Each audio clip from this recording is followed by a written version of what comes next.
우리가 살고 있는 가장 작은 공동체, 가정. 이 가정이 얼마나 소중한가.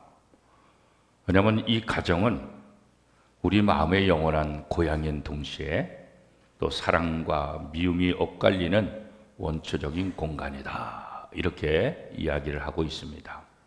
원초적인 공간. 하나님께서 이 세상을 창조하시고 가장 먼저 세우신 기관이 있다고 한다면 그것은 가정이에요. 그래서 가정에서부터 모든 것들이 시작이 된다. 그래서 가정이 평화로워야 직장이 평화롭고 사회가 평화롭고 국가가 평화롭다.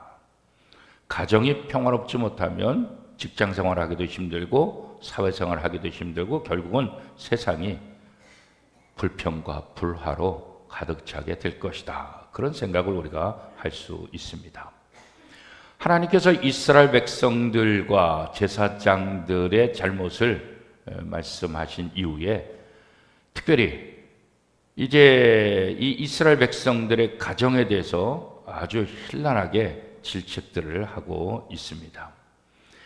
하나님 나라, 하나님의 백성들의 가정은 결국 뭐겠어요? 하나님과 하나님의 나라를 보여주는 그런 가장 중요한 공동체라는 것. 아브람 한 사람을 선택한 것이 아니라 아브람 한 가정을 통해서 이루어 가시는 것들을 보잖아요. 아브람의 한 가정이 온 세상의 모든 영향력들을 줄 수 있도록, 선한 영향력을 줄 수 있도록. 그래서 이 가정은 우리의 삶에 있어서 굉장히 중요하다. 그렇게 이제 얘기할 수 있잖아요. 이 말라기 선지자는 오늘 본문에서 이스라엘 백성들의 결혼에 대해서 이야기를 하고 있습니다. 특별히 이스라엘 백성들은 하나님의 백성들이고 또 하나님께서 주신 신앙 공동체, 이것을 계속해서 유지해야 될 책임이 있어요. 그러면 이 순수한 신앙의 공동체를 유지하기 위해서 가장 중요한 것이 뭐냐? 바로 가정. 이 가정을 온전히 세워야만 신앙의 공동체를 온전히 이루어갈 수 있다. 그렇게 말라기 선지자는 이야기하고 있는 거예요. 그래서 오늘 이 가정에 대한 이야기, 특별히 이방인들과 결혼하는 것과 이혼에 관련된 부분을 이야기하고 있습니다. 유다 공동체는 혈연 공동체이기도 하지만 또 하나는 뭐예요? 신앙 공동체다. 그저 하나의 혈연으로 우리 민족을 단일 민족 그랬잖아요. 왜요? 하나의 혈통, 하나의 혈연 그랬잖아요. 그런데 지금은 우리 대한민국도 단일 민족이라고 이제 말 못하죠. 왜요? 다문화, 외국 사람들과 결혼한 그 비율들이 굉장히 많아지면서 그 자녀들의 숫자도 굉장히 많아지죠. 그래서 우리 대한민국을 더 이상 이제 단일 민족, 배달의 민족, 뭐 이렇게 이제 얘기하기가 참 쉽지 않게 되는 거죠. 그러니까 이스라엘 백성들이 혈연의 공동체이기도 하지만 더 중요한 것은 뭐예요? 신앙의 공동체다. 그러면 이 신앙의 공동체를 유지하기 위해서 가장 중요한 게 뭐냐? 이 혈연의 공동체. 이스라엘 백성들끼리 결혼을 시켜야만 이스라엘 백성이라는 이 혈연 공동체가 유지되고 이 공동체가 유지되어야만 하나님을 믿는 신앙의 공동체가 유지될 수 있다. 그래서 이 신앙의 공동체를 유지하기 위해서 중요한 것은 바로 결혼이다. 이렇게 이스라엘 백성들에게 하나님께서 강조하신 것을 볼 수가 있습니다. 결국 순수한 혈통을 지키기 위한 것은 그 목적이 뭐예요? 순수한 신앙 공동체를 유지하기 위함이다. 그런 거죠. 자, 말라기 2장 10절 전반절 말씀에 보면 이렇게 말씀하고 있어요. 우리는 한 아버지를 가지지 아니하였느냐? 한 하나님께서 지으신 바가 아니냐? 그러니까 유대인들은 한 아버지, 그 다음에 한 하나님, 하나님이 아버지가 되고 하나님을 통해서 아브라함을 조상으로 해가지고 아브라함의 후손으로서 하나의 혈연통, 그죠? 그 다음에 한 하나님. 그러니까 혈연도 하나고 신앙 공동체도 한 하나님을 믿는 그런 공동체가 아니냐 그런 거예요. 그런데 말라기 선지자는 뭐라고 말하고 있어요? 너희가 왜 형제들에게 거짓을 행하는 행위를 하고 있느냐 이렇게 따져 묻죠. 형제에게 거짓을 행하는 행위가 도대체 뭐냐? 말라기 2장 10절 후반절에 보면 이렇게 말씀하고 있죠. 어찌하여 우리 각 사람이 자기 형제에게 거짓을 행하여 우리 조상들의 언약을 욕되게 하느냐. 마치 불순물이 섞인 금이나 은을 거래하는 것과 같다는 것. 순금, 순은이 아니라 불순물이 섞인 금, 불순물이 섞인 은. 이것은 뭐예요? 문제죠. 불순물이 섞여 있는데도 이게 순금이다, 이거 순은이다 그렇게 말하면은 그것은 거짓말이에요. 그것은 다른 사람들, 소비자들을 속이는 행위다. 딸을 시집 보내는데 알고 보니까 사위가 이방인의 피가 섞인 사람이다. 그러니까 이방인들과 결혼하는 것, 이방인의 피가 섞인 사람과 결혼하는 것, 겉으로는 유대인인 줄 알았는데 결국은 이방인의 피가 섞여 있었다. 이것은 바로 그 형제들을, 그 가족들을 속이는 행위다. 이렇게 이제 얘기하고 있는 거죠. 그래서 11절 말씀 우리 같이 한번 읽어보겠습니다. 유다는 거짓을 행하였고 이스라엘과 예루살렘 중에서는 가증한 일을 행하였으며 유다는 여호와께서 사랑하시는 그 성결을 욕되게 하여 이방신의 딸과 결혼하였으니. 하나님께서 원하시는 것은 이 순수한 신앙의 공동체를 지키기 위해서 하나님의 선택받은 이스라엘 백성들끼리 결혼하라 이렇게 분명히 말씀했는데 실제로 삶을 살다 보니까 이것을 지키지 않는 사람들이 나오게 된다는 거예요. 그래서 이 혈통이 혼합이 되면 어떤 문제가 발생된다고요? 신앙이 혼합될 수 있다는 거예요. 혈통의 혼합, 이것을 왜 금지하냐? 이 혈통의 혼합은 하나님이 아니라 다른 신을 섬기는 일들이 발생하기 때문에 한 가정에 여러 가지 하나님이 아닌 다른 신을 섬기는 사람이 있게 된다고 한다면 이것은 신앙의 공동체라고 얘기할 수 없다. 그리고 이스라엘 백성들이 신앙의 공동체라고 이야기하기 힘들다. 그렇게 이야기하고 있는 거죠. 그래서 하나님께서 이방인들과 결혼을 금지하는 것은 다른 이유가 아니에요. 신앙의 순수성을 지키기 위해서, 신앙에 혼합되는 것 이거 막기 위해서. 혼합주의 이게 굉장히 좋은 것 같지만 사실은 굉장히 여러 가지 문제를 야기할 수 있는 거죠. 뭐 여러 가지가 다 섞여 있으면 얼마나 좋아. 물론 우리가 살고 있는 세상 속에서 다양성의 일치, 다양성 속의 일치. 그렇죠. 뭐 사람이 다 다르고 그러나 다양한 사람들, 그러나 하나가 될 때 아름답다 그렇게 얘기할 수 있을지 모르지만 신앙은 그렇지 않아요. 다양한 신앙을 통해서 하나가 된다? 이거 쉽지 않아요. 우리가 역사를 통해서도 봤듯이 가장 무서운 전쟁은 바로 종교전쟁. 이 종교전쟁은 가장 위험해요. 가장 잔인해요. 왜요? 신의 이름으로 전쟁을 하기 때문에 이건 가장 잔인하다고요. 그래서 다양한 종교 속에서 하나가 된다는 거 이게 참 쉽지 않아요. 그래서 하나님은 이 순수한 이스라엘 백성들끼리 결혼함을 통해서 이 순수한 혈통을 지켜야만 그나마 순수한 신앙의 공동체를 이어갈 수 있을 것이다. 이렇게 말씀을 하셨던 거예요. 자, 그런데 왜 문제가 되겠어요? 그런 일들이 어그러진 일들이라는 거예요. 이스라엘 백성들이 결혼하는 것이 아니라 이방인들과 결혼하는 일들이 일어나니까 이것이 빈번해지니까 너무나 많아지니까 하나님께서 말라기 선지자를 통해서 이스라엘 백성들에게 경고하고 있는 내용이 오늘 본문의 내용이에요. 이방인들이 하나님 앞에 예배, 제사를 드린다 한들 하나님이 받으시겠느냐? 하나님이 받지 않는다는 거예요.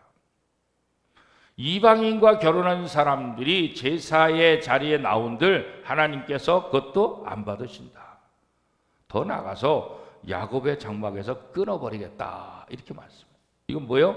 이스라엘 백성에서 제하여 버리겠다. 자, 우리가 앞에서 1장에서 어떠할 때 이스라엘 백성에서 제하여 버리겠다 그랬죠? 하나님의 말씀에 불순종할 때, 죄를 질 때. 그런데 그 죄 중에 하나가 뭐냐? 바로 이방인과 통혼하는 것, 결혼하는 것, 이것이 가장 커다란 죄악이다. 자, 말라기 2장 12절 말씀 우리 한 목소리로 같이 읽겠습니다. 이 일을 행하는 사람에게 속한 자는, 깨는 자나 응답하는 자는 물론이요 만군의 여호와께 제사를 드리는 자도 여호와께서 야곱의 장막 가운데서 끊어 버리시리라. 그렇죠? 하나님의 약속을 깨는 것, 이방인들과 결혼하는 것이 하나님과의 약속을 깨는 거다. 이방인들과 결혼하는 것, 거기에 응답하는 사람, 또 그런 사람들이 제사하는 모든 것들은 하나님께서 야곱의 장막에서 다 끊어버리겠다 이렇게 이제 말씀하고 있잖아요. 그러니까 이방인과 결혼한 사람들은 이스라엘 백성으로 인정할 수 없다 이 말인 거예요. 물론 이것이 오늘날 그대로 적용될 수 있는 부분은 아니에요. 우리 민족이 처음부터 하나님의 선택받은 민족이 아니었기 때문에 우리는 외국 사람들과 결혼한들 그것이 뭐 그렇게 커다란 문제가 되냐? 지금은 전혀 문제가 되지 않죠. 자, 그러면 오늘 이 말씀을 통해서 우리가 다시 한번 생각해야 될 부분은 뭐냐? 다른 것 아니에요. 신앙의 순수성을 지켜야 한다. 이 부분은 우리가 생각을 해야 돼요. 지금 와서 외국 사람과 결혼하는 것, 이것을 금하는 건 아니에요. 이제는 그 당시는 이스라엘만 선택받은 사람이었지만 지금은 모든 민족에게 하나님의 나라 복음이 선포돼서 누구든지 예수 그리스도를 영접하면 하나님의 자녀가 되는 권세를 주셨다고 말씀했기 때문에 요 말라기 시대, 구약 시대 문자 그대로 이제 다른 나라 사람들과 결혼하는 것은 죄다 이렇게 얘기할 수는 없죠 지금은.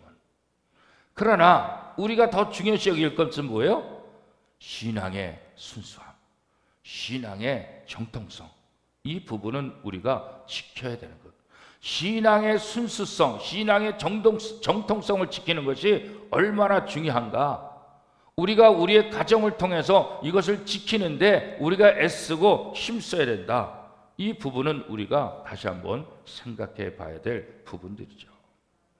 이방인과의 통혼이 형제에게 거짓을 행하는 것이라고 한다면 또 하나 문제가 있어요. 그것은 이혼 문제예요. 이방인들과 결혼하는 것도 문제지만 이혼의 문제는 또 심각한 문제를 가져오는 것. 이 이혼의 문제는 배우자의 어떤 문제 때문에 이혼하는 것, 그것보다도 이 당시에는 가부장적 사회니까 이 남자가 아내를 일방적으로 버리는 거예요. 그 이혼을 지금 이야기하고 있는 거예요. 결혼을 했는데 아무런 이유 없이 남자가 자기의 이익을 위해서 자기의 아내를 버리면 이것은 가장 커다란 죄가 된다. 이것은 아내에게 거짓을 행하는 행위다. 그렇게 말하는 거죠. 자, 말라기 2장 14절 말씀입니다. 한 목소리를 같이 읽겠습니다. 너희는 이르기를 어찌됨이니까 하는도다. 이는 너와 내가 어려서 맞이한 아내 사이에 여호와께서 증인이 되시기 때문이라. 그는 내 짝이요 너와 서약한 아내로 돼 내가 그에게 거짓을 행하였다. 결혼했으면 그 당시에는 여성에 대해서는 어떤 인권도 없었잖아요. 여성에 대해서는 어떤 지위도 없었잖아요. 여성은 연약한 존재거든요. 그러니까 남자가 여자와 결혼했다는 것은 그 연약한 존재 여인을 평생토록 아내로 섬기고 이 좋은 관계를 잘 이어가서 아내를 잘 대접하고 대우하는 것, 이것이 남편의 의무라고. 그런데 아내를 우습게 여기고 아내를 함부로 버린다고 한다면 이렇게 이혼한 남자들은 하나님의 백성에서 끊어지리라 그렇게 말했어요. 자, 신약에 와서도 비슷한 말씀을 하고 있죠. 어떻게 얘기를 하고 있냐면 먼저 2장 13절 말씀을 먼저 읽고 같이 한번 해보죠. 2장 13절 말씀 같이 한번 먼저 읽겠습니다. 시작. 너희가 이런 일도 행하나니 곧 눈물과 울음과 탄식으로 여호와의 제단을 가리게 하는도다. 그러므로 여호와께서는 다시는 너희의 봉헌물을 돌아보지도 아니하시며 그것을 너희 손에서 기꺼이 받지도 아니하시거든. 이런 남자들이 하나님 앞에 제사 드리고 봉헌할 때 그거 안 받겠다는 거예요. 자기 아내를 우습게 여기고 자기 아내를 함부로 버린 남자들은 하나님의 백성이라고 말할 수 없다. 그들이 아무리 내게 와서 제사한들 내가 그 봉헌물, 그 제사 이거 다 받지 않겠다. 그 버림받은 여인의 그 탄식, 눈물, 울음 이것이 하나님 앞에 상달된다. 아벨의 피가 하나님께 상달되었다. 그렇게 말한 것처럼 자기의 아내를 귀하게 여기지 못하고 자기의 욕심 때문에 자기의 어떤 생각 때문에 아내를 버리고 이혼하는 것은 그 여인의 눈물과 탄식과 그 울음이 하나님 앞에 상달되어서 하나님께서 그 남자의 제사, 그 남자의 하는 모든 것들을 받지 않겠다. 그렇게 말씀하고 있죠. 자, 이 말씀은 신약에 와서 베드로 사도를 통해서 비슷한 말씀을 하고 있어요. 같은 의미로. 베드로 사도가 뭐라고 말씀하고 있냐면 베드로전서 3장 7절 말씀입니다. 남편들아, 이와 같이 지식을 따라 너희 아내와 동거하고 그를 더 연약한 그릇이요 또 생명의 은혜를 함께 이어받을 자로 알아 귀히 여기라. 이는 너희 기도가 막히지 아니하게 하려 함이라. 자기 아내를 귀하게 여기지 않는 사람이 하나님 앞에 기도하면 하나님께서 어떻게 하시겠다고요? 나 그 기도 듣지 않겠다. 자기 아내를 귀하게 여기지 않으면서 하나님께서 짝지어 주신 자기의 아내를 귀하게 여기지 않으면서 어떻게 하나님 앞에 이런 것을 해달라고 기도할 수 있겠냐. 하나님이 증인이시고 하나님이 모든 것들을 주관하셨다고 믿는데 그 하나님의 언약을 깨트려버리고 어떻게 하나님 앞에 복달라고 어떻게 하나님 앞에 자기의 문제를 해결해달라고 기도할 수 있겠느냐. 그런 기도는 내가 듣지 않겠다. 그렇게 말씀하고 있는 겁니다. 오늘날로 이렇게 얘기하면 똑같아요. 요즘은 남자나 여자나 다 똑같은 거예요. 남자나 여자나 자기의 이익 때문에 자기의 유익 때문에 배우자를 포기하는 것 똑같은 거예요. 배우자를 귀하게 여기고 배우자를 존중하는 그런 마음이 있어요. 배우자를 우습게 여기면 하나님 앞에 응답되지 않는다. 요즘은 여성들이 더 강하다 그런 얘기 많이 하잖아요. 그래서 매 맞는 남자도 있다고 뉴스에 나오잖아요. 그죠? 그래서 종종 저보고 사람들이 그래요. 목사님이 좀 몸이 부었어요. 그러면 제가 농담으로 아내한테 맨날 맞다 보니까 이렇게 부었다고 그렇게 이제 농담으로 얘기를 하는데, 그러니까 옛날에는 여성이 연약한 사람이기 때문에 남성이 여성을 버리지만 요즘은 거꾸로. 그러니까 요즘은 남자나 여자나 따지지 않는 거예요. 남자든 여자든 자기 배우자를 우습게 여기게 되면 똑같은 거예요.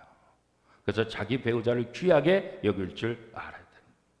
왜냐하면 하나님이 이 결혼의 증인이시기 때문에. 하나님 앞에 서약하고 맞이한 아내, 하나님 앞에 서약하고 맞이한 남편, 그죠? 그렇기 때문에 서로에 대해서 배신하면 안 된다는 거예요. 그럼 이렇게 질문할 수 있죠. 아니, 지금 제사 문제를 얘기하고 있는데 이 제사와 이 이혼과 도대체 무슨 상관이 있습니까? 이렇게 이제 질문할 수 있잖아요. 이혼은 배우자에 대한 배신이라고 한다면 제사는 뭐예요? 잘못된 제사는 뭐예요? 하나님 앞에 배신이에요. 그래서 이 가정이 온전하지 못하면 하나님 앞에 온전한 예배를 드릴 수가 없다는 것을 다시 한번 우리에게 얘기하고 있는 거예요.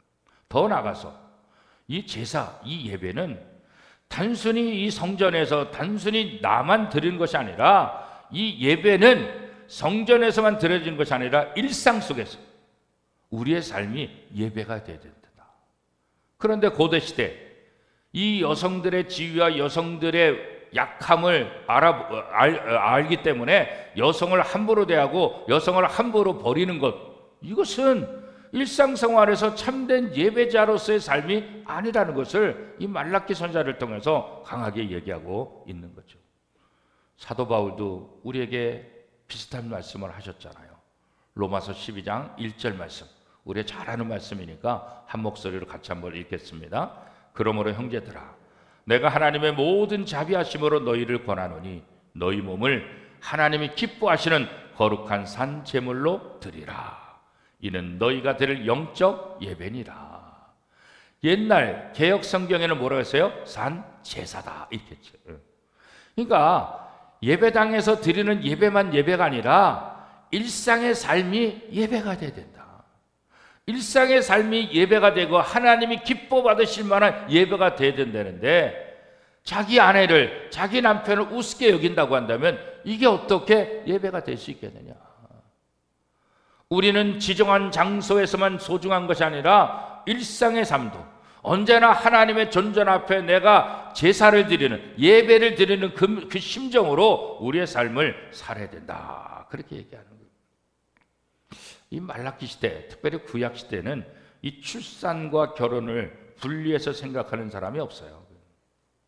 말라기 선지자는 유다 백성들이 경건한 자손을 얻어야 돼요.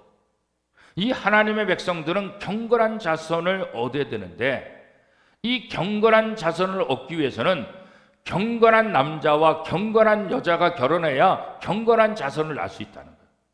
여기서 말하는 경건은 뭐겠어요? 신앙이죠.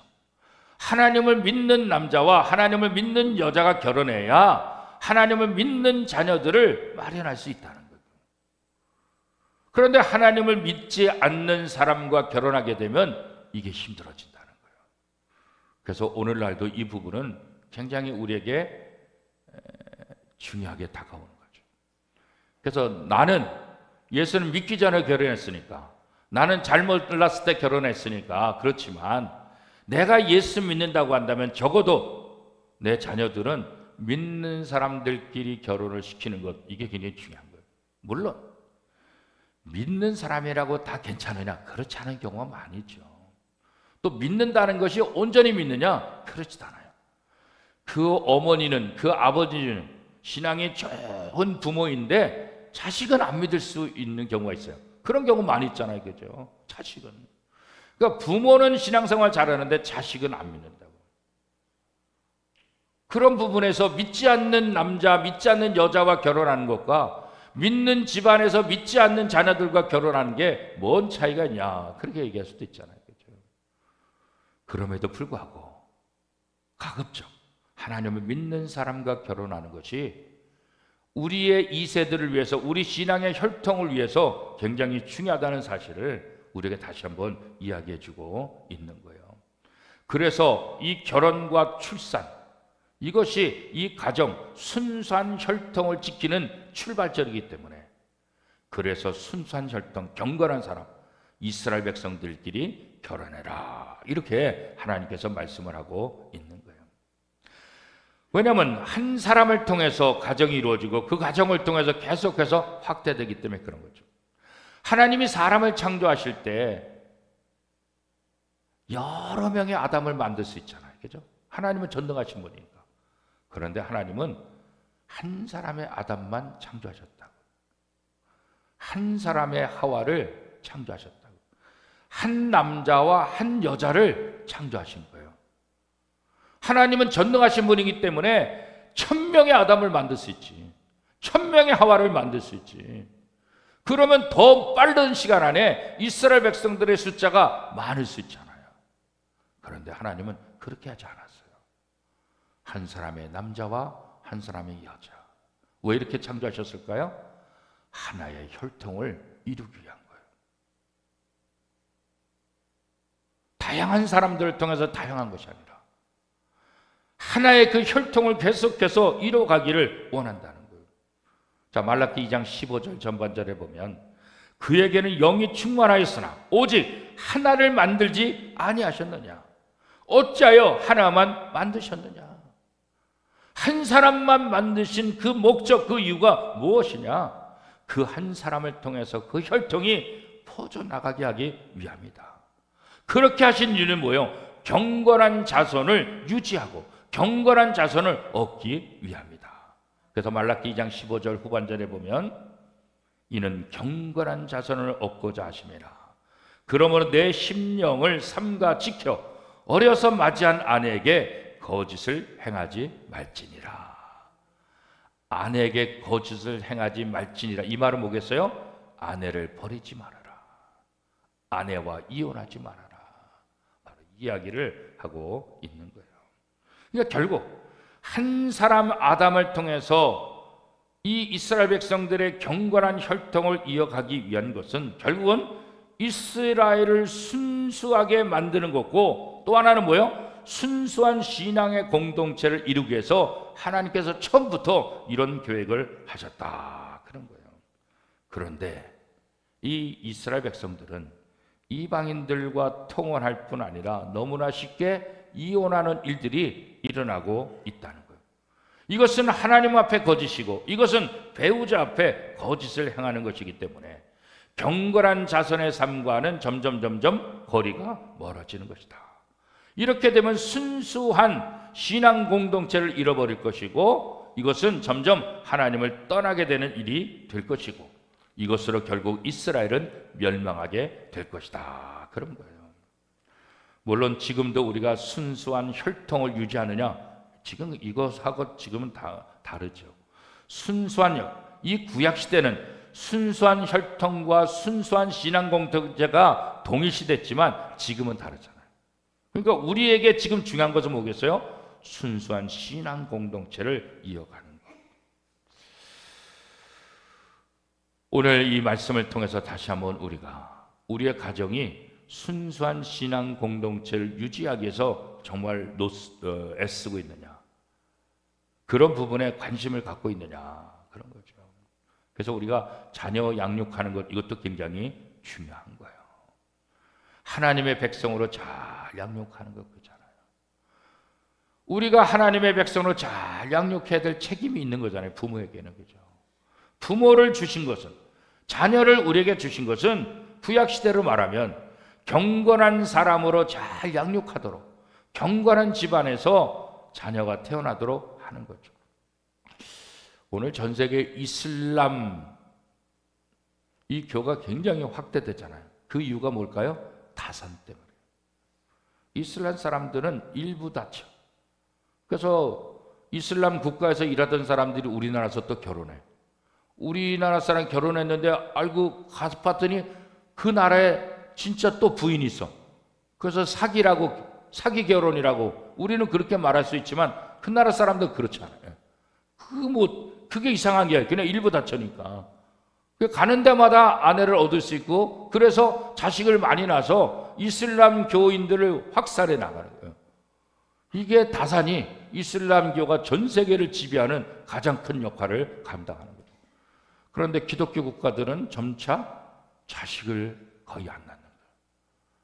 이제 자식을 낳는데 평균으로 한 명도 안 되는 거예요. 그래서 기독교가 지금 CBS를 통해서 또 캠페인하고 있는 것 중에 하나가 뭐냐면 자녀 출산. 오직했으면 CBS 방송국이 이 자녀 출산에 대해서 캠페인을 하고, 또 우리나라 정부도 이 출산 문제를 장려하는 이 부분에 있어서, 그래서 우리나라가 장려하는 것은 뭐예요? 우리 민족이 자꾸 멸망될 가능성이 많으니까 자식을 낳으라 그러지만, 기독교 입장에서 뭐예요? 이 순수한 혈통을 이어가고 하나님의 나라를 확장하는 데 있어서 이게 굉장히 중요하기 때문에 그렇죠. 그래서 우리가 육체적으로나 영적으로 하나님 안에서 신앙의 공동체를 유지해 나가는 것, 이것이 굉장히 중요하다는 사실을 오늘 말라기 선자를 통해서 우리가 다시 한번 깨달을 수 있는 거예요. 이번 하프타임 새벽기도를 통해서 다시 한번 우리가 오염된 신앙이 아니라, 하나님과 멀어진 신앙이 아니라 온전한 예배자로서 온전한 하나님의 말씀을 지킴을 통해서 순수한 신앙의 공동체를 이뤄갈 수 있는 나 자신, 그리고 우리의 가정, 우리 원미동교회 신앙의 공동체가 될 수 있기를 축복합니다.